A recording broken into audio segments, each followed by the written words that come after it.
Good evening to all of you. हम आज start करेंगे हमारा chapter number 2 that is related ma'am आपकी आवाज बहुत धीरे आ रही है। ओके। आज हम स्टार्ट करेंगे हमारा chapter number 2 that is process of audit, है ना। और आज जो हम पढ़ेंगे वो बहुत ही अच्छे से हमें पढ़ना है, क्योंकि नेक्स्ट 2-3 चैप्टर्स का जो बेसिक है वो आज का ही चैप्टर है।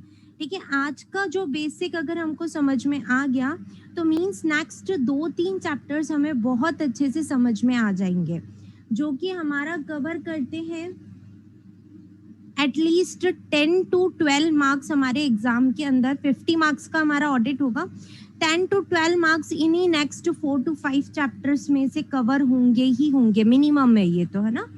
ठीक है, तो आज का चैप्टर बहुत ही इम्पोर्टेंट है, अच्छे से समझना। किसी को कोई भी प्रॉब्लम होती है हैंड टू हैंड पूछ लेना। कुछ वर्ड्स मैंने आपको बोले थे ये मैं बाद में बताऊंगी, वो सारे वर्ड्स हमारे इन 4 to 5 चैप्टर्स के अंदर पूरे कवर होने वाले हैं। ठीक है मैम यस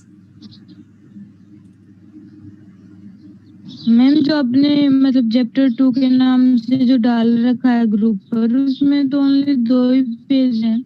हाँ, 2 ही पेज है।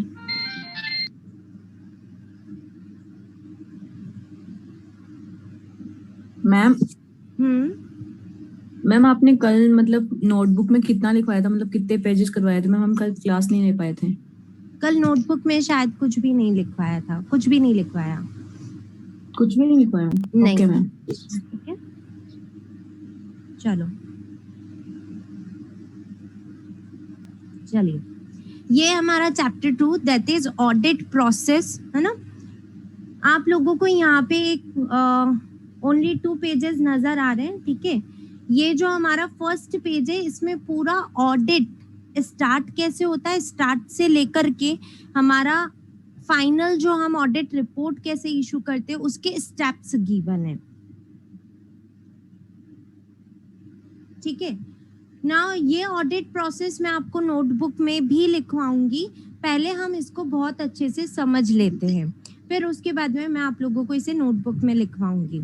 यहाँ पे पूरे जो बड़े बड़े यहाँ पे लेटर्स में लिखा हुआ है, ये मेरा पूरा कंप्लीट प्रोसेस है।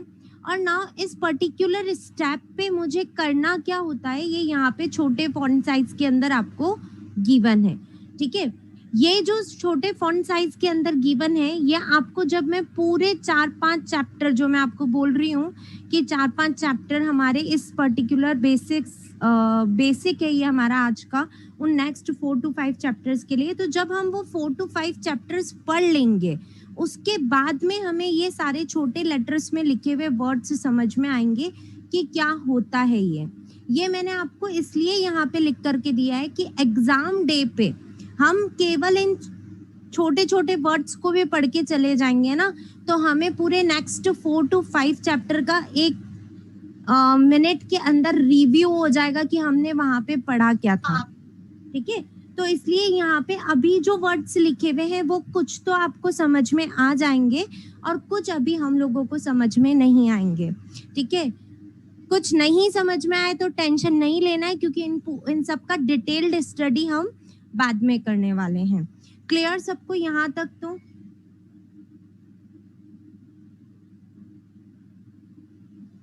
Yes ma'am. अब हम प्रोसेस स्टार्ट करते हैं। देखो, मैंने आप जब भी हम ऑडिट करने जाते हैं ना, आज तक क्या बताया, जब मैम वॉइस कम आ रही है आपकी। नो मैम, एकदम सही आ रही है, एकदम सही आ रही है मैम। ठीक है, ओके। तो मैंने आपको आज तक जो भी बताया है वो मैंने क्या बताया, हम क्लाइंट प्लेस पे जाने के बाद क्या करेंगे। ठीक है, जो भी स्टेप्स बताई ना मैंने आपको कि हम वहाँ पे जाएंगे, हम लोग ऑडिट एविडेंसेस कलेक्ट करेंगे, कंक्लूजन निकालेंगे, रिपोर्ट बनाएंगे, ये सारी चीजें कब आएगी, जब हम ऑडिट प्लेस पे पहुंच जाएंगे उसके बाद में। उसके पहले भी कुछ स्टेप्स होती है जिसका मैंने आज तक आप लोगों को कभी नहीं बताया है ना। सिर्फ एक बार जिक्र किया था कि जो ये प्रोसेस मैं आपको बता रही हूँ ये अभी अधूरा है, कंप्लीट प्रोसेस आज हम पढ़ रहे हैं। तो सबसे पहले फर्स्ट स्टेप मैं आपको क्लियर कर चुकी हूँ, ऑडिट एंगेजमेंट लेटर क्या होता है। ठीक है, कोई क्लाइंट है, उसे मुझसे ऑडिट करवाना है, तो उस मान लो उसके पास 4-5 सीए के नाम थे, उसने सेलेक्ट किया मेरा नाम कि उसे मुझसे ऑडिट करवाना है ना। वो मुझे क्या भेजता है, पहले ऑफर भेजता है। वो ऑफर मुझे किसी भी वे में भेज सकता है, मेरे से पर्सनली मिलने आ सकता है, मुझे मेल पे भेज सकता है, पर्सनली मिलकर मुझे कोई लेटर हैंड ओवर कर सकता है। ठीक है, किसी भी मेथड में वो मुझे ऑफर लेटर सेंड कर सकता है। नाउ मैं क्या करूंगी, मैं according to code of ethics जो मुझे आईसीआई ने दिया है, अकॉर्डिंग टू माय लिमिट्स जो मुझे अलग अलग एक्ट बताता है, मैं चेक करूंगी क्या मैं आपकी कंपनी का एंगेजमेंट एक्सेप्ट कर सकती हूँ या नहीं कर सकती हूँ। ठीक है, सारी चीजें चेक करने के बाद में अगर मेरा आंसर यस में आता है तो मैं आपका एंगेजमेंट एक्सेप्ट कर लूंगी। ठीक है, एंगेजमेंट एक्सेप्ट करते टाइम पे मैं आपको एक लेटर पकड़ाऊंगी, वो लेटर है ऑडिट एंगेजमेंट लेटर। ये एंगेजमेंट लेटर ऑडिटर इशू करता है क्लाइंट को, जिसके अंदर सारी टर्म्स कंडीशंस लाइक हमारे ऑडिट में क्या स्कोप होगा, ऑब्जेक्टिव क्या होंगे, मेरी क्या रेस्पॉन्सिबिलिटी, आपकी क्या रेस्पॉन्सिबिलिटी है ना, मेरा सिग्नेचर, आपका सिग्नेचर, ये सारी चीजें कंटेंट्स हम कल ही पढ़ चुके हैं, ये सारी चीजें लिखी हुई होगी ताकि फ्यूचर में कोई मिसअंडरस्टैंडिंग ना हो। ठीक है, ये सारी चीजें तो फर्स्ट स्टेप हम कल ही कवर कर चुके थे। अभी तक मैं क्लाइंट प्लेस पे नहीं गई हूँ। ठीक है, मैं मेरे ऑफिस में ही बैठी हूँ और मैंने सिर्फ आपका एंगेजमेंट एक्सेप्ट किया। अब मान लो मैंने आपका एंगेजमेंट एक्सेप्ट कर लिया, जैसे मानो आपको क्या आज की डेट में हर एक इंडस्ट्री का नॉलेज है, क्या आपको पता है सीमेंट प्रॉपरली कैसे बनती है? मैम नहीं ना। क्या आपको पता है कपड़ा प्रॉपरली कैसे बनता है? सिर्फ हमें इतना बचपन में पढ़ाया भाई कपास से बनेगा। ठीक है, सीमेंट का हमने साइंस के अंदर थोड़ा सा डिस्क्रिप्शन पढ़ा था कभी तो 9th-10th क्लास में कि कैसे क्या क्या मिक्स होकर के चीजें बनती है। ठीक है, आपको उसका इन डेप्थ स्टडी नहीं है। तो सबसे पहले अगर आप एज एन ऑडिटर किसी भी कंपनी का ऑडिट करने जाते हो तो क्या डायरेक्टली आप जाकर के उसके बुक्स ऑफ अकाउंट्स चेक कर सकते हो? नो मैम, पहले उसकी नॉलेज लेनी पड़ेगी। मैम। उससे पहले हमें क्या लेना पड़ेगा? नॉलेज ऑफ बिजनेस लेना पड़ेगा। क्यों कंपलसरी है नॉलेज ऑफ बिजनेस? सबसे पहली चीज क्योंकि हमें प्रोसेस नहीं पता आपकी कंपनी का। मुझे क्या पता कपड़ा कैसे बनता है, रॉ मटेरियल उसके लिए क्या होता है, उसके लिए कौन सी मशीन्स यूज में आती है और कितने यूनिट्स रॉ मटेरियल से आपका फिनिश्ड गुड्स मैन्युफैक्चर होता है। जब तक मुझे ये सारी चीजें नॉलेज में नहीं होगी, आप क्वांटिटी के अंदर कितना भी गड़बड़ कर सकते हो, मुझे वो चीज मैं फाइंड आउट नहीं कर पाऊंगी। ठीक है, तो आपके पूरे बिजनेस का मुझे इन डेप्थ नॉलेज होना चाहिए। इसके अलावा आपकी कंपनी का ओनर कौन है, आपकी कंपनी में डायरेक्टर्स कितने हैं, ये सारी चीजें मुझे पता होनी चाहिए।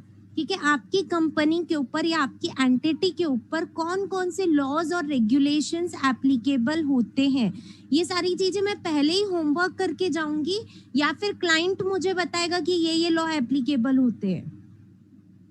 मैं पहले ही करके जाना पड़ेगा। पहले ही मैं सारा होमवर्क करके जाऊंगी, तभी तो मैं गलतियां पकड़ पाऊंगी, है ना। अगर क्लाइंट ही मुझे बताएगा हर चीज कि मेरे ऊपर केवल ये 4 लॉ एप्लीकेबल होते हैं, तो मैं तो केवल उन्हीं के हिसाब से चल रही हूँ, मेरा स्केप्टिसिज्म अप्लाई ही नहीं कर रही हूँ। ठीक है, तो आपको as an auditor client place पे जाने से पहले क्लाइंट के बिजनेस का पूरा नॉलेज होना चाहिए।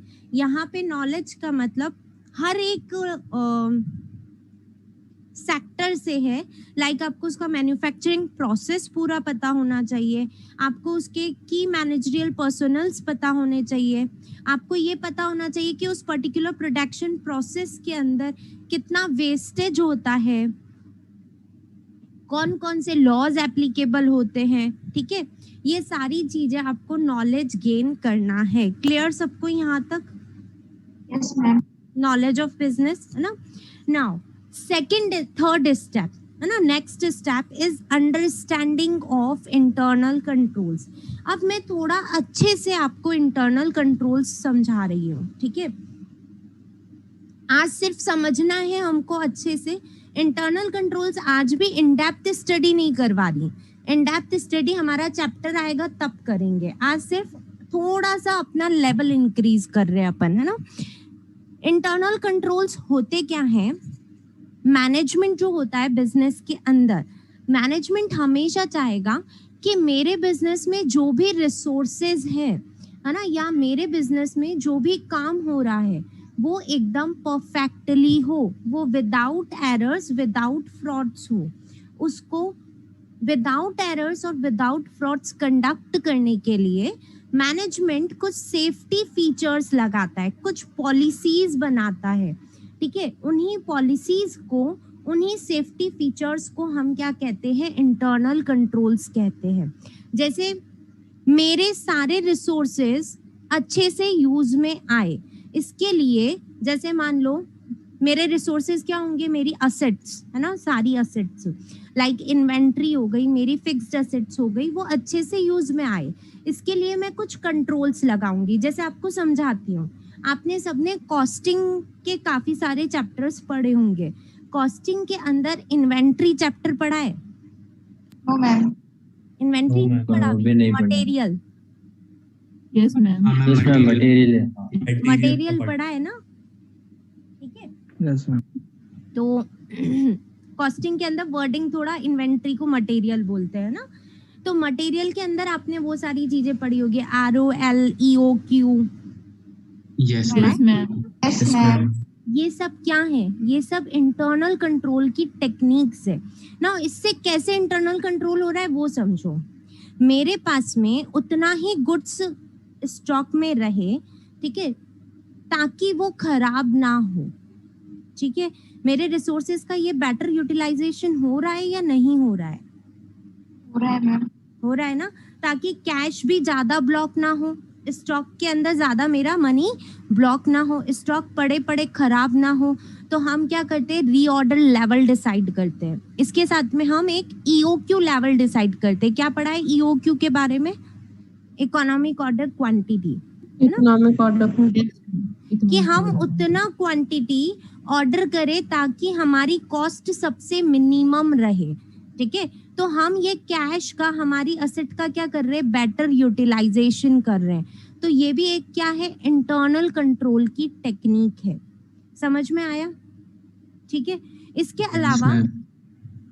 अकाउंट्स के अंदर मैंने आपको 2 इंटरनल कंट्रोल, हर एक मैनेजमेंट चाहेगा कि मेरे जो भी फाइनेंशियल स्टेटमेंट्स बन रहे हैं वो एरर्स और फ्रॉड्स से फ्री हो, ठीक है। इसके लिए वो अलग अलग लेवल्स पे क्या बनाता है? कुछ स्टेटमेंट प्रिपेयर करता है या फिर कुछ ऐसी पॉलिसीज बना देता है अपने बिजनेस में ताकि मेरे financial statement free from error and fraud हो। एक ट्रायल बैलेंस और BRS का एग्जांपल मैं ऑलरेडी आप लोगों को दे चुकी हूँ। आज कुछ न्यू एग्जांपल देती हूँ।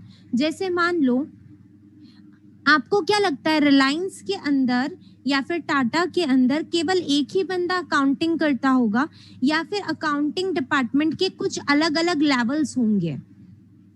अलग अलग लेवल्स ऑब्वियसली अलग अलग कुछ लेवल्स होंगे, है ना।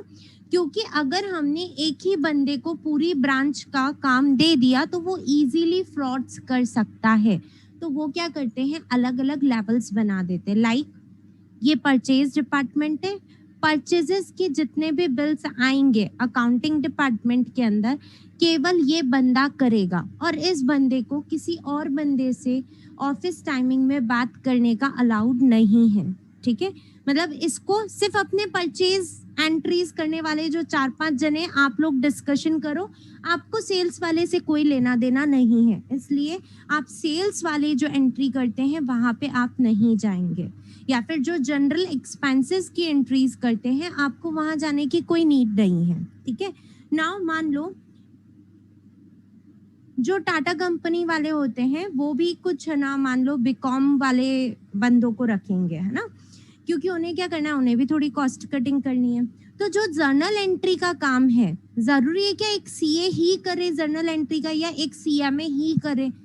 12th पास आउट बंदा भी परचेजेस की एंट्रीज कर सकता है ना, ठीक है। तो वो क्या करते, जो लोअर लेवल वाले लोग होते हैं वहां पे, जैसे उन्होंने परचेज की एंट्रीज करने के लिए ओनली बीकॉम वालों को हायर कर लिया, ठीक है।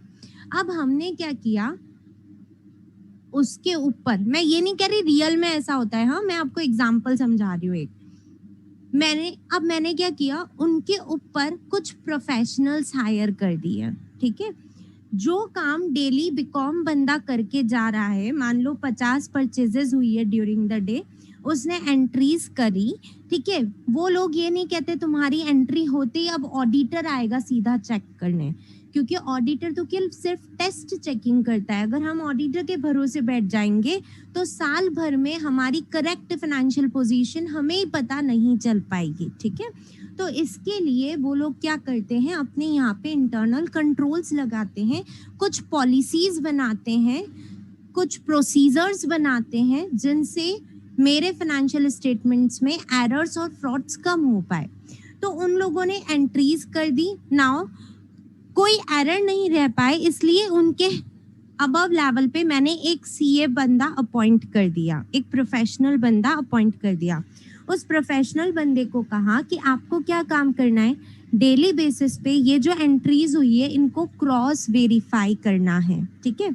आप क्या करेंगे, सारी टोटल ऑफ परचेजेस लेंगे कि ड्यूरिंग द डे मेरी किस किस पार्टी से कितनी कितनी परचेजेस हुई है, और इसको पूरा टोटल परचेजेस से मैच करेंगे। फाइनेंशियल स्टेटमेंट्स में जो बुक्स ऑफ अकाउंट्स में एंट्रीज हुई है, आप उनको पूरा क्रॉस टैली करेंगे।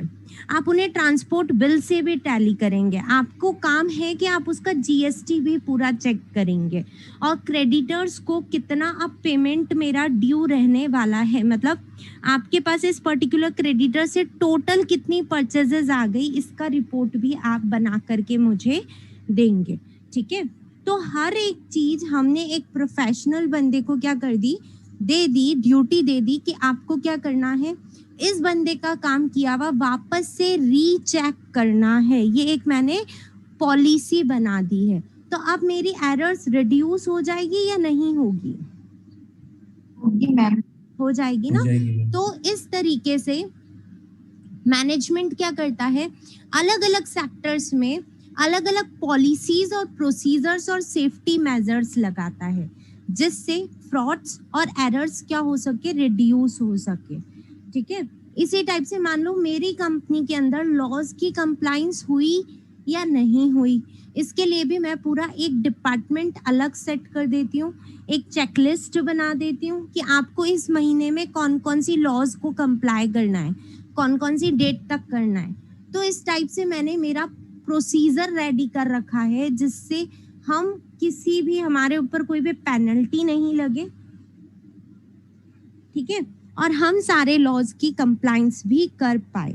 तो अलग अलग सेक्टर में मैनेजमेंट क्या कर देता है, सेफ्टी फीचर्स लगा देता है। इसे कहते हैं इंटरनल कंट्रोल्स, है ना। ना ऑडिटर का क्या ड्यूटी है, ये तो अभी हमने क्या समझा, इतना सारा इंटरनल कंट्रोल्स क्या हुए ना। ऑडिटर का क्या ड्यूटी है यहाँ पे, वेट, ऑडिटर का क्या ड्यूटी है यहाँ पे, कि आपने बिजनेस का नॉलेज तो ले लिया, नॉलेज के बिजनेस में आपने उसका प्रोसेस देखा, आपने उसके वेस्टेज रेशोज देखे, आपने उसका की मैनेजरियल पर्सन्स देखे, ठीक है। अब आप क्या करो, इस बिजनेस में क्या क्या इंटरनल कंट्रोल्स लगे हुए हैं इसके बारे में समझो, ठीक है। अभी भी हम क्लाइंट प्लेस पे जा भी सकते हैं और नहीं भी जा सकते हैं। हम ये भी कर सकते हैं कि क्लाइंट को हमारे ऑफिस में बुला लें, ठीक है। हम क्या कर रहे हैं, केवल किसकी नॉलेज ले लें, अभी तक हमने बुक्स ऑफ अकाउंट्स को टच नहीं किया है। थर्ड स्टेप में भी हम क्या कर रहे हैं, सिर्फ इंटरनल कंट्रोल्स को समझ रहे हैं। कैसे समझेंगे, मैं जाऊंगी क्लाइंट प्लेस पे या फिर क्लाइंट को मेरे ऑफिस में बुला लूंगी, ठीक है, दोनों में से जो इच्छा है कर लो। अब मैं बोलूंगी कि आपने आपके यहाँ पे क्या क्या सेफ्टी मेजर्स लगा रखे हैं ताकि आपके यहाँ एरर्स और फ्रॉड्स ना हो, एक बार मुझे समझाओ। तो उसको समझाने का मैनर कुछ भी हो सकता है, वो मुझे ओरली समझा सकता है हर एक चीज की। देखो जैसे मैंने अभी अभी आपको समझाया, ROQ EOQ लगा रखा है, BRS बनाते, वो इस तरीके से भी समझा सकता है। वो अगर आपका लेवल ऑफ बिजनेस बहुत बड़ा है तो वो मुझे फ्लो चार्ट्स बना करके भी समझा सकता है। किसी भी मैनर के अंदर वो अपने यहाँ पे क्या सिस्टम है मुझे समझाएगा। ठीक है, ये मेरा समझना क्यों इम्पोर्टेंट है? इसलिए इम्पोर्टेंट है क्योंकि आपके बिजनेस में इंटरनल कंट्रोल्स लगाने के बाद भी कितनी एरर्स रह जाती है, इसका मुझे मेजरमेंट करना है। ठीक है, मैं जब भी ऑडिट करने जाऊंगी उससे पहले ही, ध्यान से सुनना ये लाइंस, मैं जब भी ऑडिट करने जाऊंगी उससे पहले ही मैं मेरे माइंड को ये सेट कर लेती हूँ कि मुझे आपके बुक्स ऑफ अकाउंट्स को कितना इन डेप्थली चेक करना है। ठीक है, ये मैं कैसे करती हूँ कि मेरे को आपको कितना इन डेप्थ चेकिंग करनी है, मैं ये डिसीजन कैसे लेती हूँ, ये डिसीजन मेरा डिपेंड करता है आपके इंटरनल कंट्रोल्स के ऊपर। ठीक है, अगर आपकी कंपनी में बहुत अच्छे इंटरनल कंट्रोल्स लगे हुए हैं, मतलब आपकी पॉलिसीज प्रोसीजर्स इतने स्ट्रॉन्ग हैं कि आपने यहाँ पे एरर्स, आपके यहाँ पे एरर्स को काफी आपने रिड्यूस कर दिया है, तो मुझे इन डेप्थ चेकिंग कम करनी पड़ेगी या ज्यादा करनी पड़ेगी? कम करनी पड़ेगी। कम करनी पड़ेगी। ठीक है, और आपके ऑडिट एविडेंसेस मोर रिलायबल बन जाएंगे या लेस रिलायबल बन जाएंगे? More reliable. मोर रिलायबल बन जाएंगे। ठीक है, तो ये सारी चीजें जज करने के लिए मैं क्या करती हूँ, आपके इंटरनल कंट्रोल्स को समझ रही हूँ, अभी सिर्फ समझ रही हूँ, जो आप कह रहे हो वो मैं सुन रही हूँ। ठीक है, क्लियर? समझे यहाँ तक इंटरनल कंट्रोल्स की understanding point? Ma'am ma'am employees मिलके कर सकते हैं ना, मतलब आपकी वॉइस ब्रेक हो गई थी, वापस से पूछो। मैम जैसे एम्प्लॉइज मिलके भी फ्रॉड तो कर ही सकते हैं ना, तो उसको कैसे हाँ, कंट्रोल करते हो? बिल्कुल वो कर सकते हैं, वो एक लिमिटेशन है इंटरनल कंट्रोल्स की भी, वो एक लिमिटेशन है इंटरनल कंट्रोल्स की भी, कि मैंने बहुत अच्छे पॉलिसीज बनाए हैं बट एम्प्लॉइज फिर भी एक दूसरे के साथ मिल करके फ्रॉड कर सकते हैं। तो अगर ये फ्रॉड ऑडिटर के जब वो चेकिंग कर रहा है उसकी नजरों में आ गया तब तो वो मैनेजमेंट को बता देगा, बट उसको खुद को ही पकड़ में नहीं आ रहा है तो उसके ऊपर कोई रिस्पॉन्सिबिलिटी नहीं है कि वो इस फ्रॉड को डिटेक्ट करे। क्यों? क्योंकि ये हमारा सेकेंडरी ऑब्जेक्टिव होता है, हमारा मेन ऑब्जेक्टिव नहीं होता है। अगर मैनेजमेंट को लगता है कि कोई फ्रॉड कंडक्ट हो रहा है, उसे ऐसा बिलीव है कि मेरे इंटरनल कंट्रोल्स लगाने के बाद भी कुछ तो फ्रॉड हो रहा है, तो वो इन्वेस्टिगेशन बिठा सकता है या फिर वो फॉरेंसिक ऑडिटर अपॉइंट कर सकता है। दोनों चीजें मैंने आपको समझा रखी है। यस मैम, ठीक है ना? तो समझे understanding of internal controls? Yes ma'am. बताओ फटाफट से, कोई भी एक स्टूडेंट, अगर 4-5 एक साथ बोलने लग गए तो प्लीज कोई भी एक चुप हो जाना और एक ही बंदा बोलना। क्या होता है अंडरस्टैंडिंग ऑफ इंटरनल कंट्रोल्स?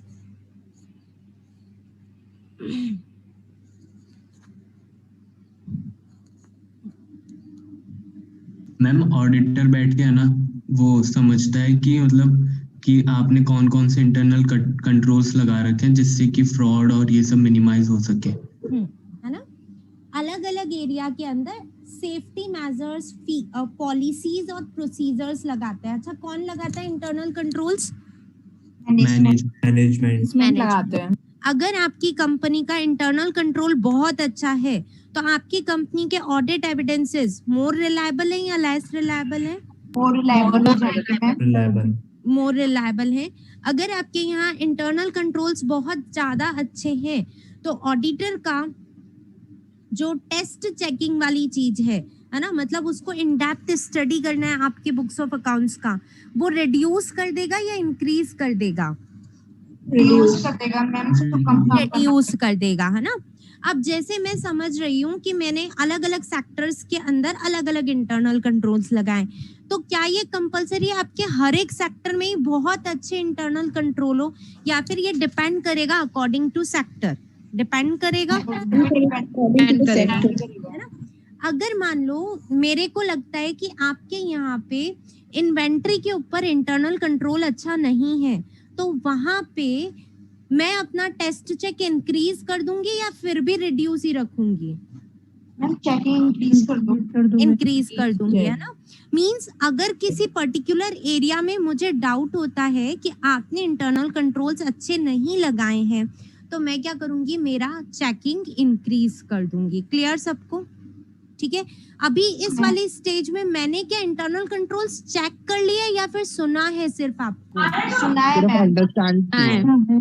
सिर्फ आपको सुना है। जो आप कह रहे हो वो चीजें मैं सुन रही हूँ, मैंने कुछ भी आकर के चेक नहीं किया है। क्लियर यहाँ तक सबको? ठीक है। अब नेक्स्ट स्टेप पे जाते हैं अपन। नेक्स्ट स्टेप है मेरी analysis of risk of material miss statement. देखिए, अब मैं क्या कर रही हूँ, अभी तक तो मैंने सिर्फ आपको समझा था कि आपके यहाँ पे कितने अच्छे इंटरनल कंट्रोल्स हैं। अब मैं आपके यहाँ पे आ करके आपके इंटरनल कंट्रोल्स का वेरिफिकेशन कर रही हूँ। कैसे? आपने मुझे कहा कि हमने हमारी इन्वेंट्री की सेफ्टी के लिए सीसी कैमरा लगवा रखा है ना? हमारे गोडाउन में 5 सीसी कैमरा है। तो मैं आकर के ये फिजिकली चेक कर रही हूँ कि क्या रियल में आपके यहाँ पे 5 सीसी कैमरास हैं, क्या पांचों ही ऑपरेटिंग है? ठीक है। क्या उनका क्लियर इमेज भी मुझे शो हो रहा है? अगर मैं रिकॉर्डिंग्स देखूं आपकी, तो क्या मुझे पूरा क्लियर इमेज भी शो हो रहा है? कहीं ऐसा तो नहीं है कि जब भी इन और आउट होता है मटेरियल, उस पर्टिकुलर टाइम पे आपके यहाँ पे सीसी कैमरास को ऑफ कर दिया जाता है? मैं क्या करूंगी, आपके इंटरनल कंट्रोल्स की वीकनेसेस को डिटेक्ट करने का ट्राई करूंगी, या फिर आपने जो मुझे इंटरनल कंट्रोल्स की समझ दी थी उसको रियलिटी चेक करूंगी कि क्या वो रियल में उतने ही इफेक्टिव हैं जितना आप मुझे समझा रहे थे। ठीक है। अगर मेरा आंसर यस में आता है कि यस आपके उतने ही इफेक्टिव हैं जितना आप मुझे समझा रहे थे, तो मेरा ऑडिट रिस्क क्या हो जाता है, कम हो जाता है। ऑडिट रिस्क का मतलब क्या होता है, मैं इस स्टेज में रिस्क तय कर रही हूँ, रिस्क का मेजरमेंट कर रही हूँ कि आपके यहाँ पे फाइनेंशियल स्टेटमेंट्स में कोई भी गड़बड़ होने के कितने चांसेस हैं। ठीक है। और क्योंकि मैं टेस्ट चेक करूंगी, मैं 100% चेकिंग नहीं करती हूँ, मैं सिर्फ क्या करूंगी, टेस्ट चेक करूंगी। तो आपके इंटरनल कंट्रोल्स पे रिलाई करते हुए मैं टेस्ट चेक करूं, तो अब क्या चांसेस हैं कि सारी ऑडिट करने के बाद भी मेरा ओपिनियन रॉन्ग हो सकता है। ठीक है। इसका मेजरमेंट मैं करती हूँ। क्यों? क्योंकि हम सिर्फ यहाँ पे ओपिनियन इशू कर रहे हैं और बहुत सारे फाइनेंशियल यूजर्स मेरे ओपिनियन के ऊपर रिलाई करेंगे और अपना पैसा आपकी कंपनी में इन्वेस्ट करेंगे। इसलिए मेरे लिए ये कंपलसरी है कि मैं आपके यहाँ ऑडिट करने से पहले ही रिस्क मेजर कर लूं कि आपने जो इंटरनल कंट्रोल्स मुझे बताए थे उनको रियलिटी चेक करूं। ठीक है। ताकि मुझे प्लानिंग कैसे करनी है ये मुझे पता चल जाए कि मुझे आपके यहाँ पे टेस्ट चेक इन डेप्थ करना है या फिर टेस्ट चेक में थोड़ा कम कर सकती हूँ, या फिर किस पर्टिकुलर सेक्टर के अंदर मुझे जाकर के चेकिंग एक्स्ट्रा करनी है।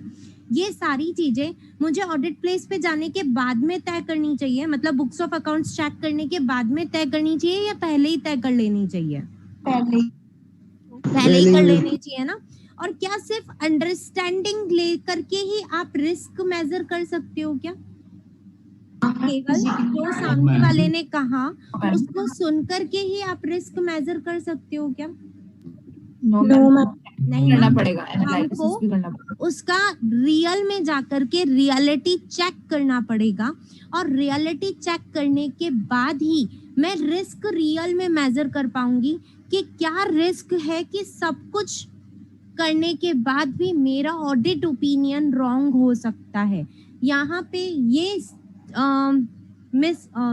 ये स्टेप चेक करना बहुत कंपलसरी है, क्योंकि इसी के ऊपर मेरे आगे के स्टेप्स में डिटरमाइन करती हूँ कि मेरे को कितने ऑडिट एविडेंसेस कलेक्ट करने पड़ेंगे किसी भी सेक्टर के लिए, मुझे प्लानिंग कैसे करनी पड़ेगी किसी भी सेक्टर के लिए। हर एक चीज मेरा डिपेंड करता है स्टेप नंबर 4 के आंसर पे। अगर रिस्क हाई है तो चेकिंग इंक्रीज कर दोगे या डिक्रीज कर दोगे? इंक्रीज। इंक्रीज कर Increase. दोगे। ऑडिट एविडेंसेस ज्यादा कलेक्ट करोगे या कम कलेक्ट करोगे? ज्यादा करेंगे मैम। ज्यादा करेंगे, है ना। तो सारी चीजें जो नेक्स्ट की स्टेप्स आ रही है, जो मैंने आज तक बार बार आपको बताई थी, ऑडिट एविडेंसेस कलेक्ट करना, कंक्लूजन निकालना, हर एक चीज मेरी स्टेप नंबर 4 पे डिपेंड करती है। क्लियर, समझ में आया? Risk of material miss statement yes ma'am. सबको समझ में आया? कोई भी डाउट?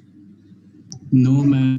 चलिए, अभी मैंने क्या किया है, सिर्फ एनालिसिस किया है आपकी रिस्क को। मैंने आपके यहाँ पे इंटरनल कंट्रोल्स को चेक किया और रिस्क का एनालिसिस किया कि भाई मेरे हिसाब से ये रिस्क है आपके बिजनेस में, है ना। देखिए, रिस्क 2 टाइप की हो जाती है। एक टाइप तो सबको ही पता है कि इनहेरेंट रिस्क होती है कुछ, है ना। इनहेरेंट रिस्क मतलब अगर मेरे बिजनेस में कोई कंट्रोल्स ही ना लगाएं, अगर आज किसी को नहीं समझ में आए तो टेंशन मत लेना, इसका पूरा 1 घंटे का लेक्चर मैं बाद में दूंगी, ठीक है। आप लोग क्या ये चीजें पढ़ेंगे ना, साइड वाली चीजें, तो आप मुझसे पूछेंगे कि ये क्या लिखा हुआ है, तो मैं अभी आपको पहले ही बता देती हूँ, ये साइड वाली चीजें आज बिल्कुल ना पढ़े। आज सिर्फ मैं आपका बेसिक रेडी कर रही हूँ नेक्स्ट जो 4 चैप्टर्स मुझे पढ़ाने हैं उसके लिए, है ना। आज का चीज आपको जो पढ़ाया हुआ है उसका 80% तो आपको 100% समझ में आएगा। किसी किसी स्टूडेंट को 20% थोड़ा कम समझ में आएगा, क्योंकि हमने हर एक चीज की इन डेप्थ स्टडी अभी नहीं करी है। मैं सिर्फ ओवरव्यू, एक बेस बना रही हूँ आप लोगों का, ठीक है।